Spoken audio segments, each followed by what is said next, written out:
Today is December 23rd, 2025, in which I'm streaming right now.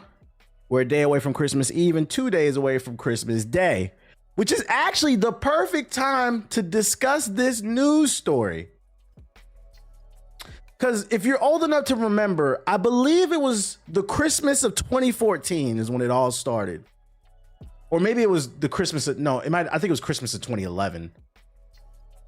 There was a group known as the Lizard Squad that was going around hacking everybody.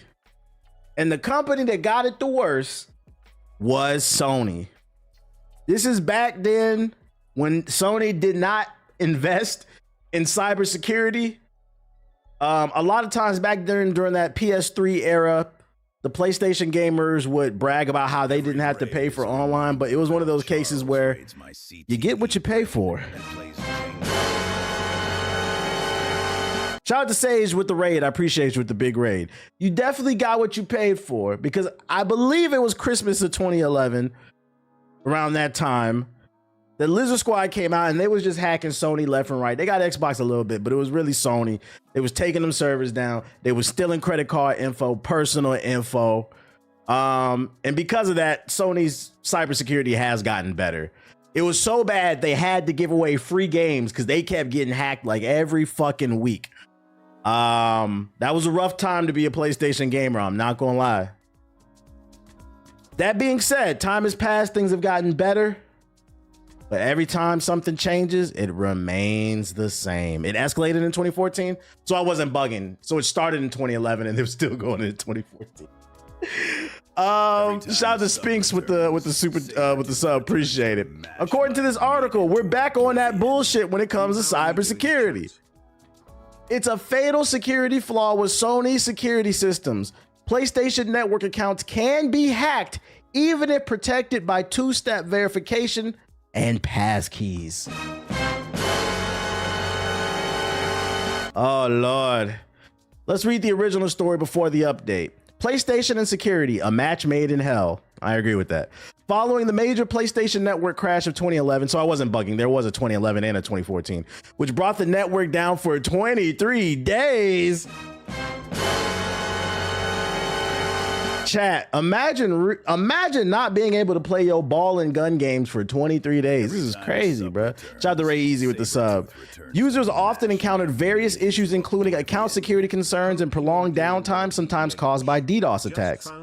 Judging from a new report, however, all these may pale in comparison to the possibility of an account being hacked, even with every security measure in place, including two-step verification and a passkey. Yesterday, Nicholas Lelouch from fucking Kogias, oh shit, tech journalist at a French publication, reported on Twitter that their PlayStation Network account protected with a passkey had been hacked, as an unknown user was able to change the associated email and password and even spend money from a linked payment method. You don't got a password on your payment method? Y'all just leaving y'all credit card on there for anybody to buy something? Then again, a lot of y'all probably leave your credit card on there with no password because you ain't got no money on your account anyway, so. How you got $150 credit limit and you broke, nigga? Nigga hate Christmas season. But anyways, the story took a bizarre turn after Lelouch of the Rebellion initially recovered the account through PlayStation support, only for the hacker to, yeah, there's somebody watching the stream right now, fucking seething right now. Don't fucking say that shit, nigga. I'm going through shit. Like, bro, it's a joke. Fucking relax, bro. Don't take it personal. I'm just fucking around. I didn't say nobody's name. But how did you know I was speaking to you? You speaking to me, man? Because hit dogs holler. That's how I fucking know. In an ironic twist, Lelouch of the Rebellion spent the evening communicating with the hacker, who reportedly detailed how their method bypasses modern security measures. Damn, so he got hacked and then he was able, yeah, Lelouch of Britannia, he was able to actually interview the dude afterwards. So this man was looking for clout. While Nicholas Lelouch has promised an in-depth follow-up of his story, which will be added to the post once it's live. He summarized what happened in a now deleted message on Twitter, which has been saved by Reset Era Forums member Arubado. Reportedly, the hackers taking advantage of a fatal security flaw with Sony security systems to hack PlayStation Network accounts, requiring only the associated email address, as they apparently are using internal tools. This, if true, is likely the core of the issue, as knowing a public email address shouldn't normally constitute a security risk. Shout out to Hint of Knowledge with the sub. Ultimately, their account was targeted because a screenshot showing the email address associated with the account had been shared online in the past, and hackers have reportedly been collecting screenshots of that type of to take over accounts and make sure the owners never managed to get them back. And then there's an update up here. In a promised follow-up report, the reporter Lelouch confirmed that the fatal security flaw with Sony security systems lies in how the account ownership is verified. Hackers managed to hack the journalist's PlayStation Network account twice using a transaction number, which was asked as proof of the account ownership, a number that was obtained via a screenshot shared by the account's owner. The procedure is obviously flawed, and not only because no other data was requested to provide proof of ownership, but also because 3 consecutive requests related to the same account did not raise suspicion. Translation: Sony's support ain't checking nothing, bruh.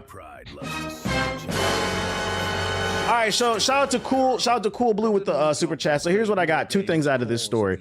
Number 1, if you do leave a credit or debit account on your Sony system, please lock it behind a password. That way, if somebody does get into your account and try to buy something, they won't be able to, because they're also going to need to know the password. Don't just leave your credit card on there willy-nilly. I know it's annoying to have to verify every purchase, but trust me, it'll be worth it in the long run. The second thing, Sony still hasn't fucking learned. Yo, how many times these niggas got to get hacked? Also, third thing too. Don't be posting. You could post screenshots of like things, maybe like an achievement that happened on your account, but don't be posting the email associated with your account on social media. I don't know why you would, but that's how they're collecting email addresses. So do not post any email address associated with any online account you have. This is social engineering. He got hacked because he shared personal info. And I've talked about this on stream. A lot of people don't know this. No chat on the screen. Let me fix it. A lot of people don't know this, but most people don't get hacked. A lot of y'all be getting hit with phishing attacks. Y'all be publishing y'all personal info on the internet, and then they take advantage of it and they do what's called a brute force attack, where they got your email, so then they just guess your password over and over, because most people's emails are fucking easy to figure out. Like the last time I helped my mom, like this past summer, she needed me to help her with something, and I got on her computer and just logged directly in, and she's like, "What the fuck? You didn't even ask me for my password." And I was like, "Nigga, I know what it is. You're old." Like, all old people got a very similar password. It took me about 5 tries to figure that shit out, bro. Use a password manager with a password generator and use that for the accounts you really care about. Get very secure passwords that are hard to guess. Just use a password manager. Keep it on your phone, on your computer. That way you can save this shit. Same for my mom. I'd be like, bro, it's not hard to figure out. We know what y'all doing over here. We know what you are. Let me see. Vertical sources, scenes. Where is my chat at? Sony cam. Why is there no camera here? Oh, that's vertical sources, scenes. Wait, no. Why do I not see? I don't see. Oh, I have to expand it a little bit. That's why. There we go. Okay, Twitch right. And then chat. Motherfuckers really want to see themselves on the screen. There you go. You should be able to see it. Bro, doing Disney level hacking. Yeah, so I understand, for those that are not familiar with cybersecurity, if you've ever been hacked, 9 times out of 10, you didn't actually get hacked. Because most people who are in the hacking space are kitty scripters. They download some bullshit from GitHub and just brute force your password until they figure it out. Come on, y'all. Put 2-step verification on your account. Use a pass key. Use the code generator. And have a decent password. You most likely will be all right. So yep, that's the update. Just making y'all aware. Do not be posting your email on social media. And when push comes to shove, please put a password on your fucking credit card if you're gonna leave it on your account. That way, if they do get into your account, they're also gonna have to know the password to your credit card as well, which should be something different. I hope you niggas are not using the same password for every fucking account. They'll never guess it's my birthday for my for my PIN number. They'll never guess that. They don't know my birthday. They don't fucking know. We guess. Trust me. Password 123. What else I got? Oh, an article, a preview for Exodus. For those unaware, Exodus is a new Mass Effect inspired story-driven action space game made by some ex-BioWare folks, and Polygon got to preview it. So we're going to check it out. They're saying in this preview, Exodus is for true sci-fi sickos. He said, let me switch them tonight. Get on it, man. Exodus, the debut of the Archetype Entertainment, a studio under the Wizards of the Coast umbrella stacked with ex-BioWare talent, was first announced in 2023 and then at the 2025 Game Awards. Archetype gave the RPG an early 2027 release window and an action-packed trailer. Ahead of the announcement, Polygon caught up with the Archetype leadership to discuss some of the very real scientific concepts underpinning the game: time dilation, genetic alterations, galactic expansion, and more. All suitably heady concepts, all tough to convey in a 3-minute ad spot. I wish some of those interesting and new ideas were in the trailer. All I got was generic man in space, one Polygon commenter wrote in the response to our article. All I got is we have Mass Effect at home, responded another. I didn't get that vibe. I thought it looked good. You could see that it was clearly inspired by that, but I didn't get the vibe of we got Mass Effect at home. It didn't feel like a Full Sail University project. The trailer's approach certainly makes sense from a business perspective. I'm trying to stand out amid a 4-hour barrage of announcement. What sells better? A group of scientists debating the finer points of Einstein's physics, or giant robots exploding while other giant robots shoot lasers at each other's faces. But in being loud, Archetype neglected to include the quieter details that make Exodus one of the more exciting, hard sci-fi games on the horizon. Let's break it down. Does Exodus, by the way, let me know what you want in the chat from Santa this year. Let me know. Does Exodus feature aliens? Yeah. No, kinda.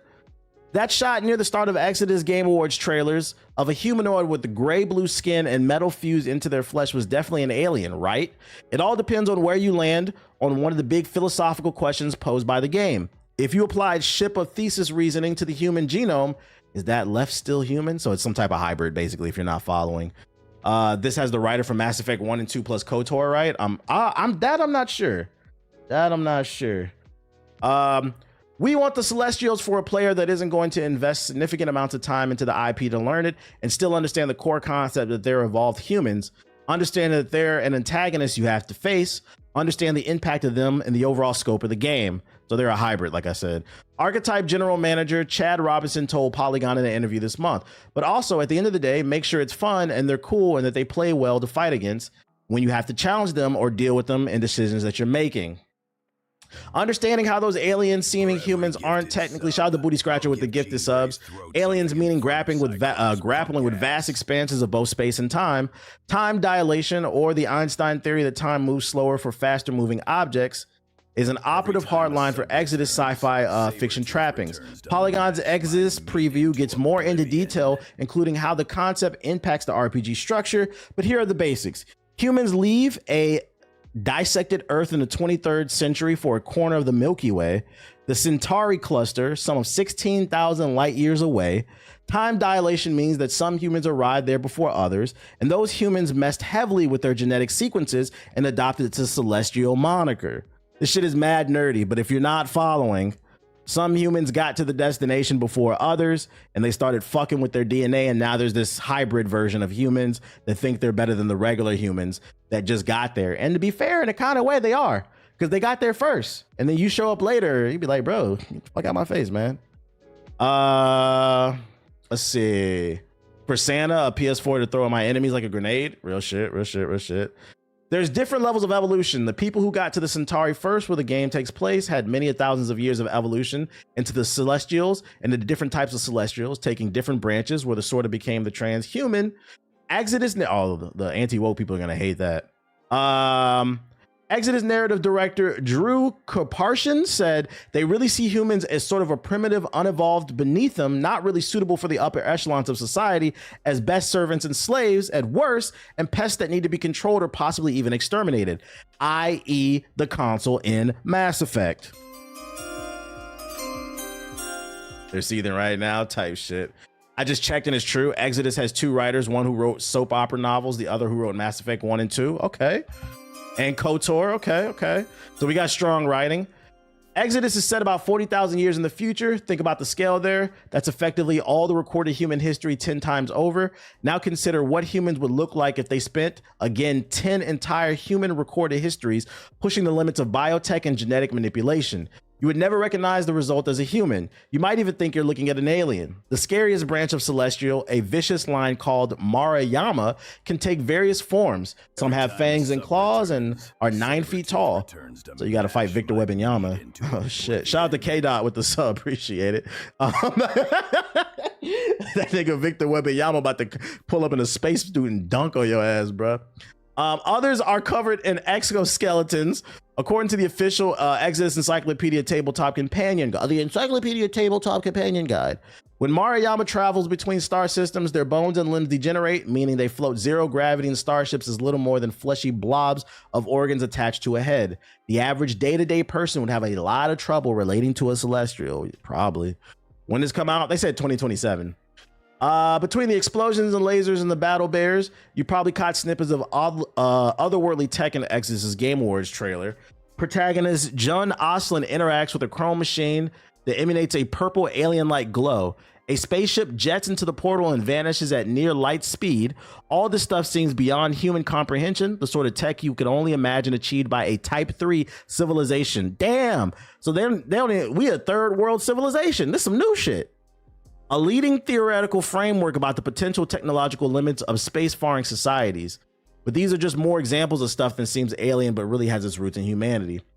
I'll loan money to almost any good story with alien cosmic horror. I will too. I love space shit, bro. Because space is only limited by your imagination. They can literally make it up whatever the fuck they want, and you just gotta believe it because we've never been. Maybe that'll change when one day we get to space because we got the Space Force and shit, but right now you can do whatever you want, bro. Beyond the archetype team, Exodus canon is being crafted by what Kasparin calls a duo of sci-fi giants. Peter F. Hamilton has also published one doorstep novel in the universe with another planned for 2026. While Adrian wrote a series of short stories for the game's website, bringing legit sci-fi royalty into the fold years ahead of release has allowed Archetype to develop a rich fictional universe upon which to build a game. They're setting high expectations. I hope they stick the landing. LOL, our Earth is categorized as 0.08 civilization out of 7. It was really a joint venture, they said. We had some basics in working with him. We had ideas of his, and we would work to see how they all fit together. With someone like Peter Hamilton, who's as talented and established as he is and has proven himself, you don't want to handcuff him. You want to give him a lot of freedom. And he was great to work with as far as making sure everything fit with our lore as well. So it was a really collaborative effort. I'm a little concerned seeing that the head of the studio just left. I read that article yesterday.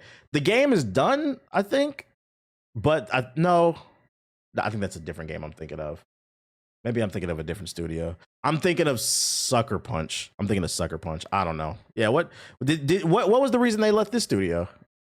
One key scene shows John appearing to manipulate the ground he's walking on, molding stone as if by magic to create a makeshift bridge. This is the solid material called Livestone, which responds to neural commands from the Celestials or Uranic humans. A descendant of humans who arrived after Celestials attained dominance over the region and were granted use of certain technology and abilities to help enforce Celestial rule. Finn, a major character in Hamilton novel, is a Uranic human. Since John exhibits the same ability in the trailer, is he one too? Sucker Punch head left naturally. I think he retired. Didn't say really, but I guess he's going to do some consulting stuff. Got you. John, not specifically a Uranic human, because those are basically created by Celestials to help them, and they're kind of limited in what they can do. John is sort of a hacked version, for want of a better term. So he basically broke the genetic code. He's no longer a slave to them. According to Kasparin, the I don't know how to pronounce that. The Archimedes engine is set roughly 300 or 400 years after the game. The scale of Exodus setting, both physically and temporarily, means there's plenty of space for stories to exist, drawing from the same codice and pulling in the same thematic threads without risking overlap. I'm not gonna lie, it seems like they have some really good writing and deep lore here. They should release a trailer kind of explaining the codex and the characters so we can get familiar with them, because then you could just hop into the game and kind of have an idea of what you're getting into. I feel like that's one of the best things about like some of the older games. you know, you get that game from GameStop and then you ride home and you read the manual and it gives you more lore. Maddie Plays had a video on the game recently that was pretty good. Did he play the game early? Although Exodus has been in the public eye for 2 years and won't be out for at least one more, plenty of stories have already been told in its universe. The Archimedes engine explores the connection between Finn and a woman named Ellie, whose Ark ship arrived at the Centauri 24,000 years later than intended, meaning she has way more in common with you or me than with anyone in the system. To her, Celestials really might as well be aliens. An episode of the Amazon Prime anthology Secret Level tells the story of a father chasing his runaway daughter across the stars and devastating effects time dilation can impact on families. By the time he catches up to her, she aged decades. I thought they were going to give us more gameplay. Exodus itself is John's story, they said, and is centered around Lydion, a planet largely abdicated by the Celestials that have become the human stronghold of the cluster. A technological virus called the Rot has started eating away at everything, including critical life support systems, and Jun must see those celestial powers to figure out how to solve it. So we got like a space murder mystery type shit. The great thing about our universe is it's so broad that we can tell our story. So the story Peter Hamilton's telling in his books, there might be similar themes, and a lot of these themes will echo across them, but the stories are all unique enough and can stand alone because the universe is so broad and so deep and so expansive. You can tell so many different stories without stepping on each other's toes. That's what I love about Space 2. It's coming out in 2027 for the PS5, Windows, and Xbox Series. At bare minimum, I wish they would. I thought this article would have talked about the gameplay. It just kind of gave us more lore. I wish they would have put this in video format, like in almost like a Mass Effect codex, to explain some of this stuff to kind of get us familiar with the type shit. But I mean, yeah, it looks like a sort of like an alien, but I've seen people in real life that look like this. So I mean, one of them is your mama. You feel me? You fucking feel me?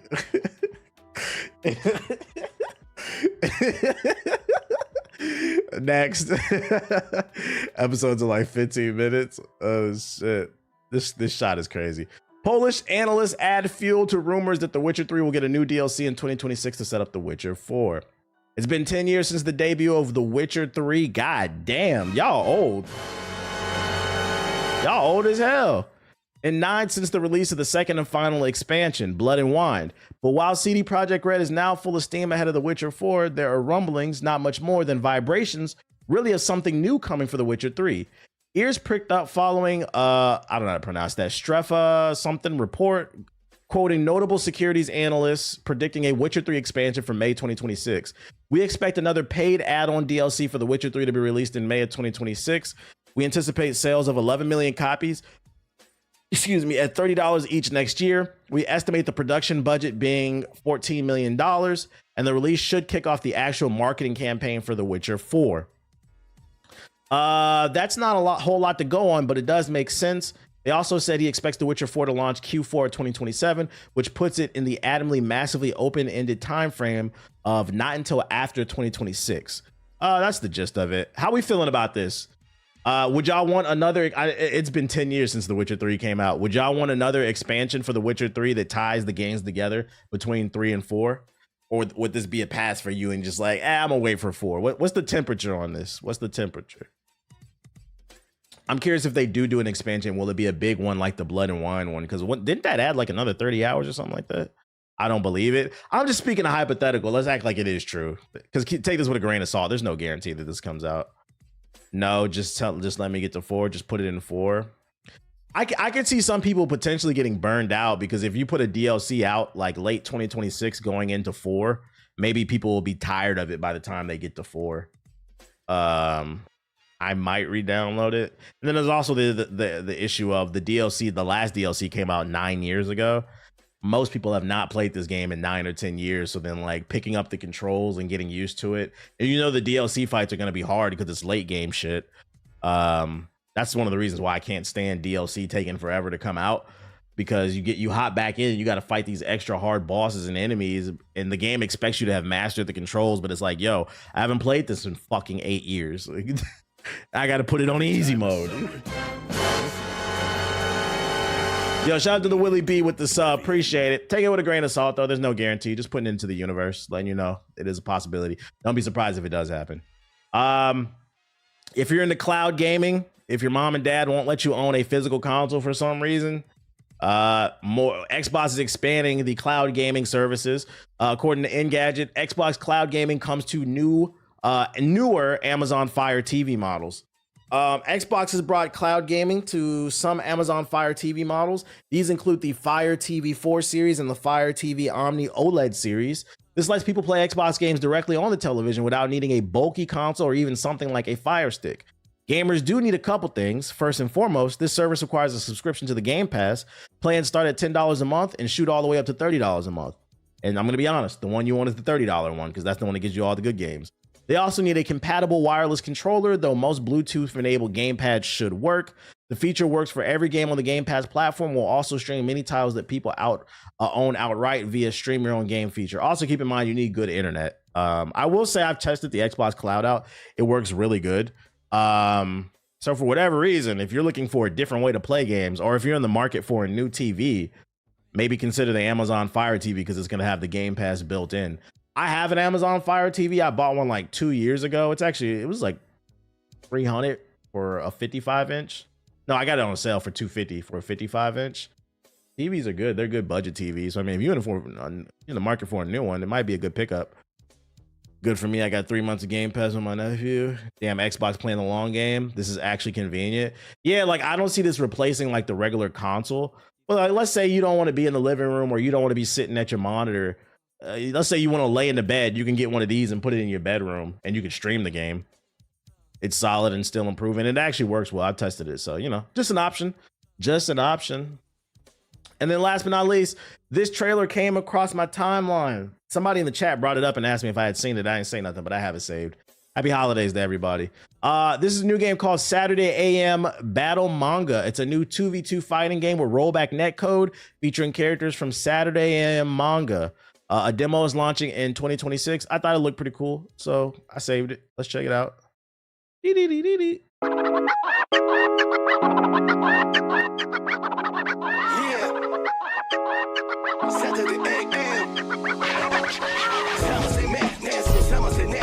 Fighting game fans are eating.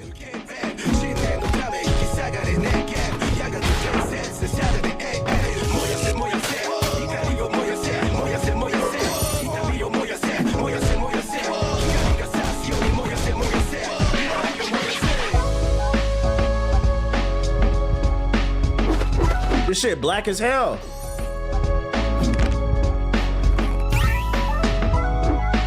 And they got Latinos too.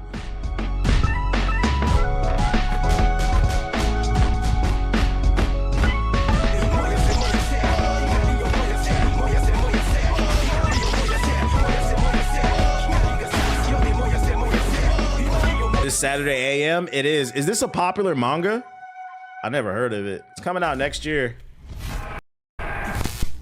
I thought it looked good. Motherfuckers swear I be hating on indie shit. I call everything Full Sail University. I'm not gonna lie, a lot of y'all indie games are Full Sail University. But this one right here looks really good though. So, you know, I'm gonna highlight when I see some cool shit. Yeah, name of the game is Battle Manga. It's coming out next year with a demo. Keep an eye on it. I thought it looked dope, so I share it.